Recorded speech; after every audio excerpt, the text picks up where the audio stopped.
Hello everyone, আশা করি সবাই ভালো আছেন। আমি আজকে আপনাদের সাথে শেয়ার করব চিকেন রেজালার একটি মজাদার রেসিপি। প্রথমেই প্যানে তেল গরম বসিয়ে নিতে হবে। তেল গরম হয়ে গেলে এর মধ্যে আমরা দিয়ে দেব ফোড়ন মশলা। আমরা দিয়েছি এলাচি, দারচিনি এবং তেজপাতা। এবার ফোড়ন মশলাগুলো ভাজা হয়ে গেলে এর মধ্যে আমরা দিয়ে দেব পেঁয়াজ কুচি।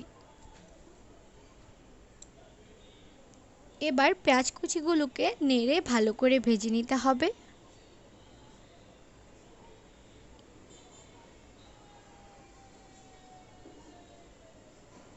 পেঁয়াজ কুচিগুলো ভাজা হয়ে গেলে এর মধ্যে আমরা দিয়ে দিচ্ছি রসুন বাটা। রসুন বাটা দিয়ে আবার পেঁয়াজ রসুনকে ভালো করে ভেজে নিতে হবে। এবার আমরা দিয়ে দেব আদা বাটা। আদা বাটা দিয়ে আবারও একটু পেঁয়াজ রসুন আদাকে ভালো করে ভেজে নেব।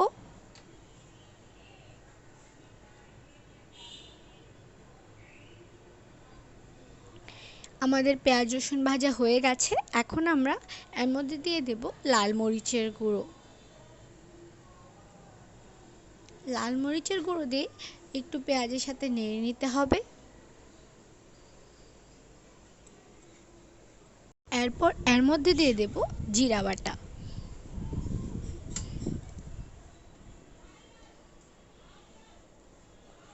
জিরা বাটা দিয়ে নেড়ে আমরা দিয়ে দেব লবণ এবং ধনিয়া গুঁড়ো।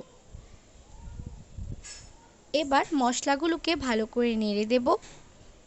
আমরা রেজালায় কোনো হলুদ গুঁড়ো ব্যবহার করব না। এবার মশলাটাকে কষানোর জন্য দিয়ে দিচ্ছি পরিমাণ মতো জল। এবার জল দিয়ে ভালো করে নেড়ে মশলাটাকে কষিয়ে নিতে হবে। এভাবে ধাপে ধাপে মশলাগুলো ব্যবহার করলে রেজালার গ্রেভিটা অনেক ভালো হবে। আমাদের মশলাটা থেকে তেলও বেরিয়ে এসেছে। এই পর্যায়ে আমরা এর মধ্যে চিকেনটা অ্যাড করে দেব। আমরা আগে থেকেই চিকেনটা ধুয়ে পরিষ্কার করে রেখেছিলাম। এখন চিকেনটা অ্যাড করে দিচ্ছি। চিকেন দিয়ে চিকেনের সাথে মশলাগুলোকে ভালো করে মিশিয়ে নেড়ে দিতে হবে। এই পর্যায়ে নেড়ে নেড়ে মাংসটাকে একটু কষিয়ে নিতে হবে।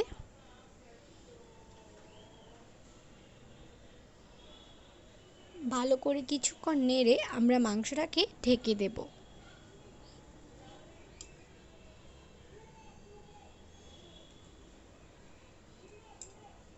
এই পর্যায়ে আমরা মাংসটাকে ঢাকনা দিয়ে ঢেকে দেব কিছুক্ষণের জন্য।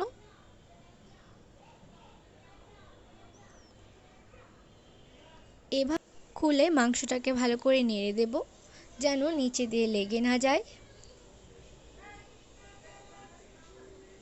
আবার কিছুক্ষণ নেড়ে আমরা মাংসটাকে আবারও কিছুক্ষণের জন্য ঢেকে দিয়েছিলাম।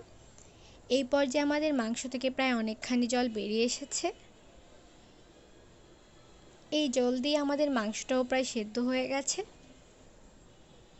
এই পর্যায়ে আমরা অ্যাড করে দেব টক দই। টক দই দিয়ে সামান্য নেড়ে আমরা ব্যবহার করব বাদাম বাটা।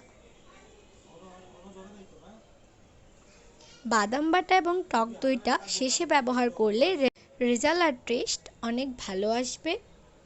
এবার আমরা বাদাম বাটা টক দই দিয়ে মাংসটাকে সামান্য নেড়ে দিয়েছি।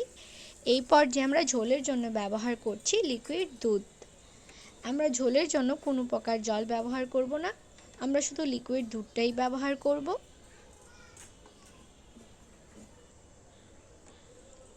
এই পর্যায়ে ভালো করে নেড়ে দিতে হবে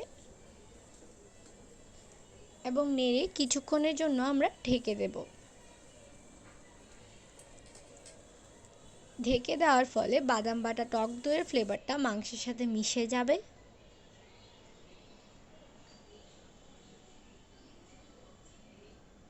এই পর্যায়ে আমাদের মাংস সেদ্ধ হয়ে গেছে এবং ঝোলও সঠিক পরিমাণে চলে এসেছে। এই পর্যায়ে আমরা অ্যাড করে দেব কাঁচামরিচ কুচি। কাঁচামরিচ কুচি দিয়ে আবার আমরা মাংসটাকে ভালো করে নেড়ে দেব এবং কিছুক্ষণের জন্য ঢেকে দেব।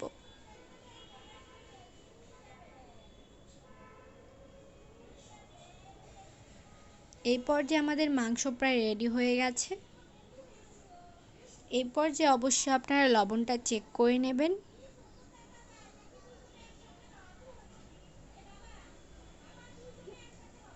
এখন আমরা দিয়ে দিচ্ছি গরম মশলা বাটা।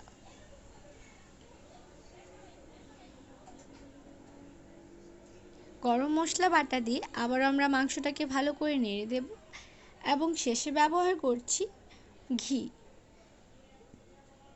রেজালায় অবশ্যই ঘিটা ব্যবহার করবেন, তাহলে রেজালার অনেক সুন্দর স্মেল আসবে।